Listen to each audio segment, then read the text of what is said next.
위대한 리더십은 사람과 세상을 움직이는 힘입니다. 다양한 분야에서 빛나는 리더들의 지혜와 경험을 함께 나누는 시간, 더 인터뷰 고혜진입니다. 오늘 만날 분은 국회와 광역행정기관인 경기도청에서 각각 보좌관과 정책보좌관을 지내며 중앙과 지방의 이론과 실무를 두루 경험한 정책 전문가입니다. 경주에서만 내리 3선을 역임하며 지역의 굳건한 신뢰를 쌓으며 의회 전체의 목소리를 대변하고 계신 배진석 의원님 화면으로 만나보겠습니다.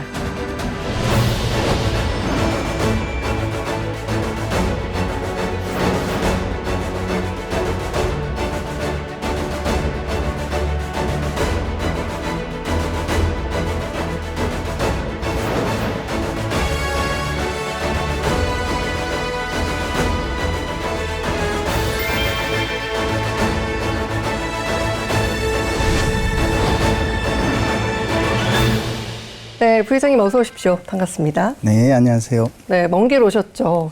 자, 삼선 의원의 지난해 후반기 의장으로 부의장으로 선출이 되셨고, 자, 행정통합위원, 특별위원장까지 중책을 맡으신 한 해 어떻게 지내셨는지 근황과 함께 인사 부탁드립니다. 이렇게 초대해 주셔서 우선 감사하다는 말씀드리겠습니다. 우리 지방자치TV 또 더 인터뷰에 이렇게 출연할 수 있게 돼서 무엇보다 영광으로 생각합니다.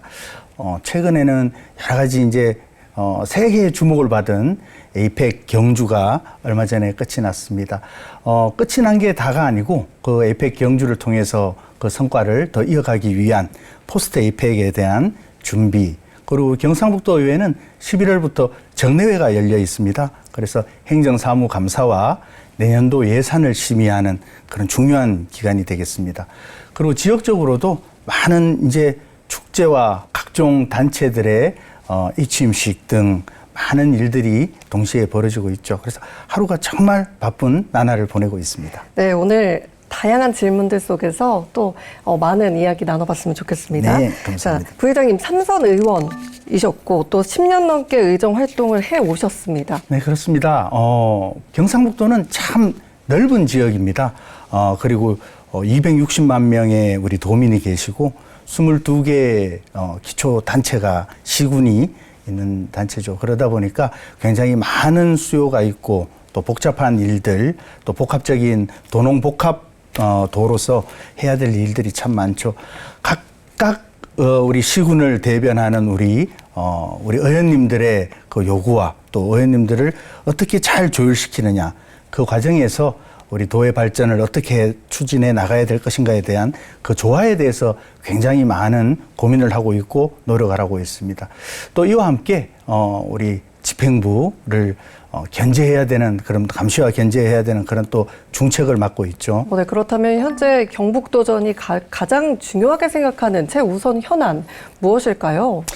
지방이 다 지금 함께 고민을 하고 있고, 특히 우리 대한민국도 전체적으로 지금 인구 감소에 대해서 걱정을 많이 하고 있지 않습니까? 역시 우리 경북도 인구 감소에 대한 부분들, 지역의 인구만 줄어드는 게 아니고 그 경쟁력을 약화시킵니다. 그렇게 되다 보면 지방의 소멸을 걱정하지 않을 수 없겠죠. 네, 지금 인구 소멸 이야기하셨는데 지난해는 경북 대구 행정통합 특별위원회에 출범을 했습니다.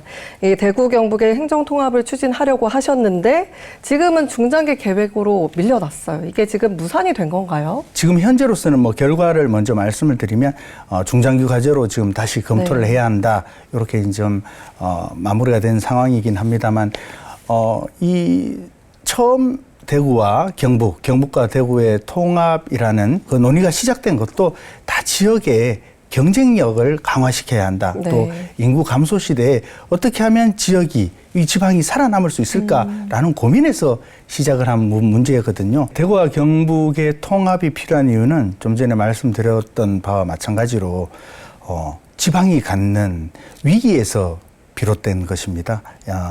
인구가 줄어들고 있고 그중에서도 청년 인구가 급격하게 감소가 되고 있고, 네. 그러므로 인해서 발생되는 경쟁력 약화, 그리고 일자리가 줄어들고 기업이 떠나가는 이런 문제들을 그럼 우리가 어떻게 해야 될 것이냐. 그거에서 많은 전문가들이 말씀하시기를 규모의 경제를 이야기를 하시는 거죠. 그래서 500만 이상 또는 1000만 정도의 어떤 광역 생활권이 만들어졌을 때 자생적인 능력이 있다. 또 거기에서 나오는 인프라나 이런 것들을 가지고 기업을 유치시킬 수 있고 또 투자를 유발시킬 수 있다. 이런 많은 연구 결과들이 있습니다. 그래서 대구 인구 250만, 네. 또 경북 인구가 지금 한 260만 정도 되지 않겠습니까? 그럼 합치면 지금 한 500만 정도 규모가 되는 거죠. 그런데 거기에서 이제 문제가 되는 부분이 이제 두 광역 단체가 네. 이제 어떻게 해서 그럼 유기적으로 통합을 될 수 있을 것이냐, 또 누구를 중심으로 해서 어디를 중심으로 해서 통합이 될 것이냐, 여기에 있어서의 합의가 필요했던 부분들이 네. 있죠. 구체적으로 어떤 계획을 가지고 어떤 청사진을 가지고 움직이셔야 될까요? 우선 경북 도민과 대구 시민이 우리는 하나다, 한 뿌리다라는 이런 정체성의 통일이 최우선돼야 된다라고 생각합니다. 원래 대구시는 경상북도에 소속된 하나의 시였거든요. 그게 1981년도에 광역 분리가 되면서 45년간 우리는 각자의 길을 네. 걸어왔던 거죠. 그런 과정에서 만들어진 각자의 길 속에서 이미 정체성은 대구 시민 또 경북 도민이라는 정체성의 이 분리가 있었던 거 아니겠습니까? 그런 거에 대한 통합이 우선돼야 된다. 그래야지만 무리 없이 어떤 부작용 없이 네. 통합이 만들어질 수 있을 것이다라는 게 우선 전제 조건이고요. 두 번째는 대구는 광역시 단위의 행정적인 절차와 과정과 또 광역도 단위의 행정적인 절차와 과정은 차이가 좀 있습니다. 도시 지역과 농촌 지역이 혼재가 돼 있고 네. 또는 뭐 어업 지역이 혼재가 돼 있고 저는 이런 부분들이 우선 또 준비가 돼야 된다고 생각합니다. 우리 기관장님들의 의지와 또 우리 도민들이 생각하는 것들 또 대구 시민들이 생각하는 것들이 하나로 뭉쳐지기에는 기간이 좀 짧았다. 네. 또 충분한 합의와 또 설명과 이해가 동반돼야지만 그게 추진될 수 있는 부분들이거든요. 그런 부분들에 대한 준비 과정이 좀 짧았다 이렇게 본다면 앞으로 그런 준비를 충분히 하는 그 과정이 있다면 다시 이렇게 동력을 얻을 수 있지 않을까 하는 생각도 가지게 됩니다. 네, 진짜 많은 고민을 하고 계신 게 느껴집니다.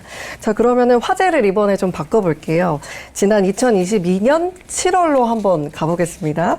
이 부회장님의 5분 발언, 자유 발언이 좀 큰 화제가 됐죠. 이 경북도의 출연기관을 이 통폐합하는 추진 과정에서 이 도의회와 기초자치단체를 패싱했다. 이렇게 좀 비판을 하셨어요. 자세한 설명 부탁드려도 될까요?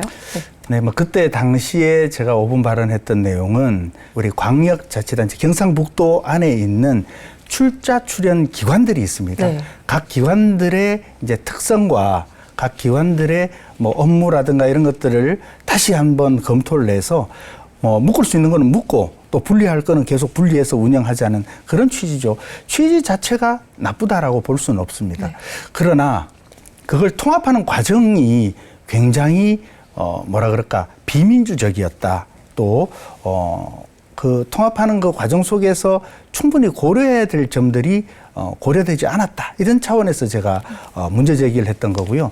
도의회는 도민을 대표하는 대변자 아니겠습니까? 그러면 도의회와도 충분한 논의와 검토 과정이 있었어야 한다. 이걸 전격적으로 언론에 발표하고 언론에서 발표된 대로 이걸 추진해서는 우리 도민의 목소리가 그 안에 다 안 들어가는 거 아니냐. 그리고 실제적으로 당시에 많은 부작용과 우려를 제보받은 것들이 있었습니다. 그래서 네. 그런 것들을 기반으로 해서 조금 더 천천히 조금 더 준비를 해서 가자. 그리고 그런 속에 도민의 목소리를 우리 도민을 대표하는 도의회의 목소리를 집어넣어야 한다.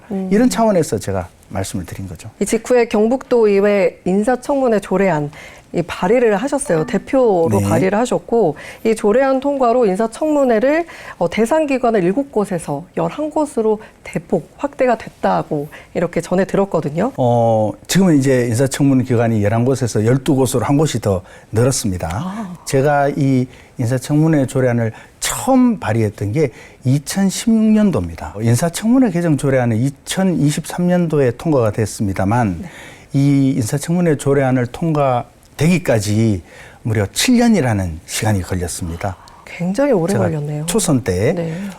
처음 와서 우리 도정을 이렇게 살펴보면서 많은 부분 잘 되는 부분도 있었지만 조금 우려스럽고 걱정스러운 부분이 뭐였냐면 우리 출자 출연 기관들. 네. 출자 출연 기관들 어떻게 보면 우리 감시와 감독에서 사각지대에 있을 수 있는 그런 우려가 충분한 곳이었거든요. 그런데 그 내용을 보니까 방만한 경영들이 많더라는 거죠. 그리고 그 기관장들이 대부분 우리 도청에서 퇴직한 공무원들이 가서 기관장으로 다시 가시는 거예요.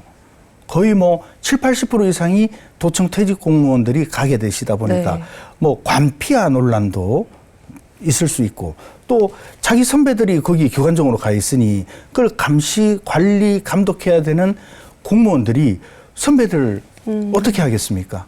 그래서 그런 문제점들이 있으니까 이런 부분들을 해소하기 위해서라도 그 리더가 중요하지 않겠습니까? 그럼요. 그 기관을 운영하는 리더에 대해서만큼은 우리가 인사청문 시스템을 도입을 하자.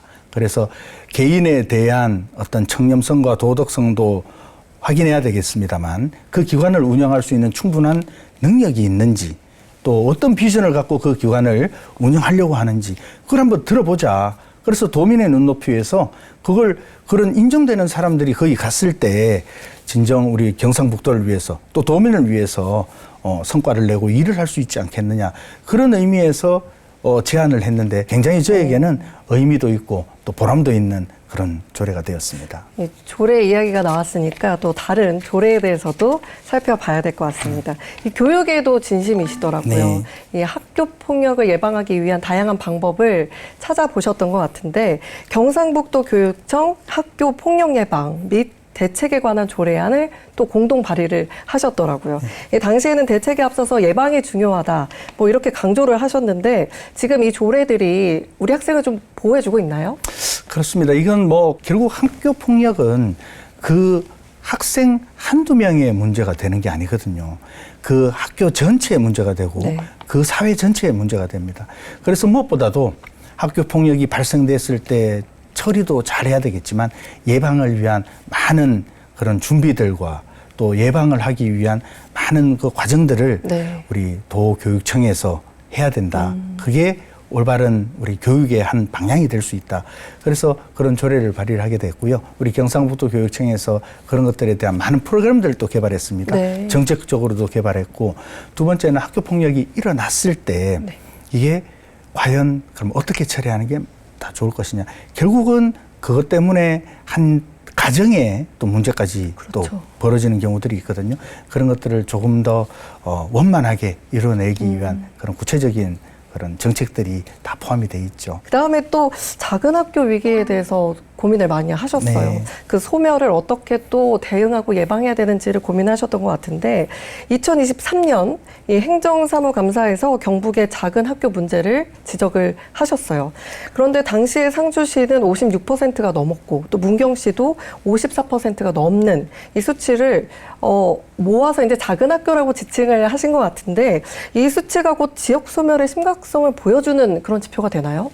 그렇습니다. 우리가 한때는 효율적인 교육 또 합리적인 교육 측면에서 작은 학교들을 통폐합하는 것을 교육부에서도 권장을 했고 네. 또 우리 교육청에서도 한때 그걸 정책으로 추진한 적이 있었습니다.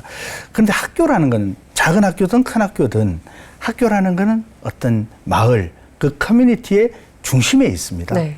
그래서 그 커뮤니티가 중심이 있는 그 학교가 무너지게 되면 그 커뮤니티가 활력을 잃게 되는 거죠. 그렇죠. 거기에 마을 한가운데에 있는 학교가 폐교가 되어서 을씨년스럽게 이렇게 있다라고 생각을 해보세요. 그 마을 자체가 활력을 잃지 않겠습니까? 네. 그래서 그 학교를 무조건 폐교하는 것이 답은 아니다. 그 학교를 어떻게든 살리고 운영하고 유지를 해야지만 다시 돌아올 수 있는 기회가 있지 않겠습니까? 우리 농촌으로 다시 귀촌하는 우리 젊은 가족들이 있지 않겠습니까? 네. 그런데 거기 학교가 없어요. 그렇게 되면 가장 심각하게 고민해야 될 부분이 자녀들의 교육인데 그런 기회마저 박탈하게 되는 것이 아니냐. 또 학교에 학생들이 줄어들고 학교가 폐교되다 보면 거기에 살고 싶어도 어쩔 수 없이 나가야 되는 그런 일들도 발생되지 않겠습니까? 그래서 그런 측면에서라도 학교를 유지시키는 것이 중요하다. 또 학교는 단순히 학교 역할뿐만 아니고 그 지역 공동체에서 여러 가지 할 수 있는 역할들이 많이 있는 거죠. 학교 방과 후에는 마을에 있는 할머니, 할아버지들에 대한 문화활동의 공간이 될 수도 있고요. 또 마을 주민들의 어떤 사랑방 역할을 할 수 있는 그 공간으로 활용할 수도 네. 있는 것입니다. 그래서 학교를 무조건 폐교하고 통폐합시키는 것에만 우리가 관심을 가지지 말고 지금 있는 학교를 어떻게 더 활용할 것이냐, 또 우리 주민들과 함께 어떻게 쓸 수 있을 것이냐, 그걸 고민해야 한다. 그 측면에서 이 말씀을 드렸던 겁니다. 네. 그럼 이번에는 제가 아주 궁금했던 질문들, 네. 이 에이펙 유치전에 관련한 경험들을 여쭤보려고 합니다. 네. 아마 제 기억에는 세 군데가 붙었죠. 네. 인천광역시, 제주자치도, 그리고 이제 경주가 붙었는데, 이 경주가 여기서 이겼다는 것도 굉장히 좀 의미가 있었을 것이고, 이 유치전이 이 지역에 어떠한 것을 남겼다고 생각하시나요? 우리가 한국에서 에이펙을 유치하겠다고 한 게 2015년이니까요. 거의 뭐 10년 동안 준비된 에이펙 네. 아니겠습니까? 최초에 우리가 에이펙을 유치하겠다라고 경북에서 선언했던 게 2021년도입니다. 그런데 막상 경주가 에이펙을 하겠다라고 결정된 거는 2024년 6월 27일입니다. 네. 그러니까 불과 우리 경주가 에이펙을 준비할 수 있는 시간은 1년 조금 더 정말 남짓된 짧았네요. 네. 기간이었죠. 사실 아까 우리 아나운서님 말씀을 하셨습니다만 경주 그리고 인천광역시 그리고 제주특별자치도 인천광역시는 인구만 해도 그쵸. 어마어마한 너무 많죠. 그런 인천광역시와 제주특별자치도는 그야말로 특별자치도로서 우리 전 세계가 주목하고 있는 유네스코 네. 도시이기도 하죠. 과연 인구 25만의 작은 도시 경주가 전 세계 21개국의 정상을 네. 모두 한 곳에 모아서 경제협력체를 할 수 있는 역량이 될 것이냐. 회의장은 있느냐. 정상들 21분 오면 잘 곳은 있느냐. 네. 그게 가장 큰 뭐 걱정거리 아니었겠습니까? 맞아요. 정부에서. 네, 맞습니다. 그럼에도 불구하고 경주가 에이펙을 유치했다는 것은 네. 대한민국의 대한민국의 뿌리다. 경주가 그야말로 신라의 삼국 통일 이후로 계속 우리가 통일제국, 통일국가로 대한민국까지 이어져 오지 않았겠습니까? 그래서 대한민국을 대표할 수 있는 또 대한민국의 모든 문화를 보여줄 수 있는 뿌리를 보여줄 수 있는 그런 문화의 역사의 도시다라는 부분이 가장 첫 번째 주요했던 부분이라고 생각합니다. 저는 가장 핵심적인 것이 자신감을 남겼다. 자부심을 남겼다라고 네. 생각을 합니다. 인구 25만의 작은 도시도 에이펙이라는 큰 국제적인 행사를 성공적으로 치러낼 수 있구나.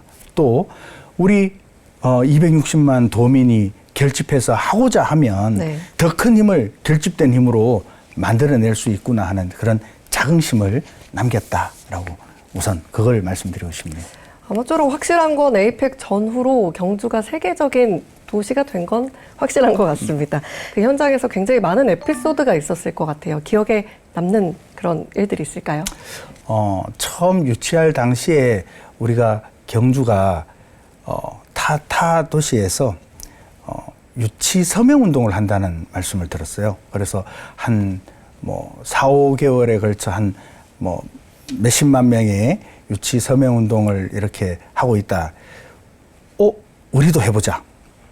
그래서 2023년도죠. 우리 유치 서명 운동을 경주에서부터 시작했습니다. 그런데 이 유치 서명 운동이라는 게 쉽지 않잖아요. 경주에서 유치합니다. 누구에게 주소를 적고 자기 이름을 적고 하는 게 쉽지 않은데도 불구하고 불과 85일 만에 석 달이 되기도 전에 146만 명의 서명을 이끌어냈죠. 어마어마한 숫자입니다.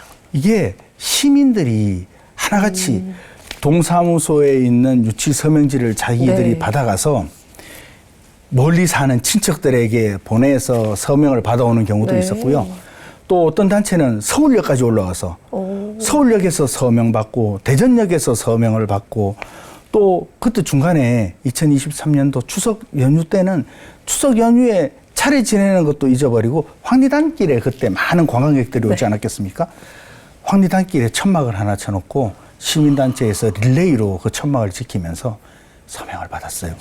그래서 그 단기간에 146만 명이라는 서명을 기적적으로 받아낸 거죠.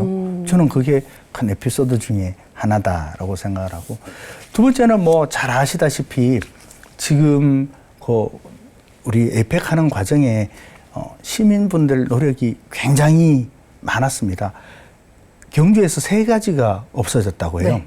뭐가 없어졌냐 하면 쓰레기가 없어졌어요.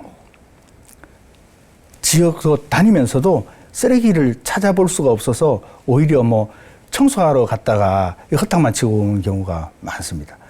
두 번째는 불친절이 없어졌어요. 경상도 사람들 좀 무뚝뚝하다라고 그쵸. 그러지 않습니까? 네. 무뚝뚝하다고 그러는데 우리 이번 그게 천년의 미소입니다. 경주가 보여줄 수 있는 것들. 누구에게나 먼저 다가가고 미소로 인사하는 것. 그게 생활화가 됐죠. 그래서 불친절이 없어졌고, 세 번째는 바가지가 없어졌다. 그런 우려들이 많잖아요. 왜 관광객들이 많이 오고 사람들이 몰려오고 하면 바가지라든가 이런 그렇죠. 것들 때문에 네. 문제되는 게 많았잖아요. 그런데 그런 것들을 스스로 정화 노력들, 식당이든 숙소든 우리가 이렇게 해서는 세계적인 우리 도시가 되지 않는다. 이런 시민의식이 무척 높아졌다는 그런 것들이 이제 또 하나가 있을 수 있겠죠. 또 우리 트럼프 대통령에게 우리 대통령께서 선물하셔서 화제가 됐죠. 금관. 네. 신라에서 출토된 금관이 전 세계적으로 금관이 출토된 게 12점 정도밖에 안 된다고 합니다. 그 중에 6점이 신라 금관입니다. 네. 경주에서 출토된 금관이죠. 그동안 서울과 청주 등에 흩어져 있던 금관을 다 모아서 경주 박물관에서 금관 특별전을 하고 있습니다. 이 금관을 보기 위해서 아침 7시만 되면 오픈런, 박물관을 가득가득 메워서 줄을 서서 박물관이 지금 그야말로 문전성시를 계속 이어가고 있습니다. 이런 부분들이 지금 뭐 바뀐 문화이기도 하고 또 에피소드의 뭐 하나라고 말씀드립니다.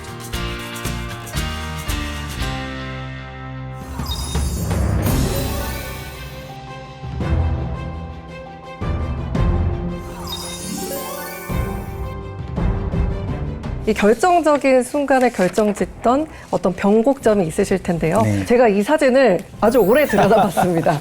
방공운병대회 1982년. 네. 굉장히 오래전. 제 예상에는 저 사진에서 아마 이렇게 외치고 계시지 않을까 싶은데 이 연사 힘차게 외칩니다. 맞습니까? 네, 맞습니다.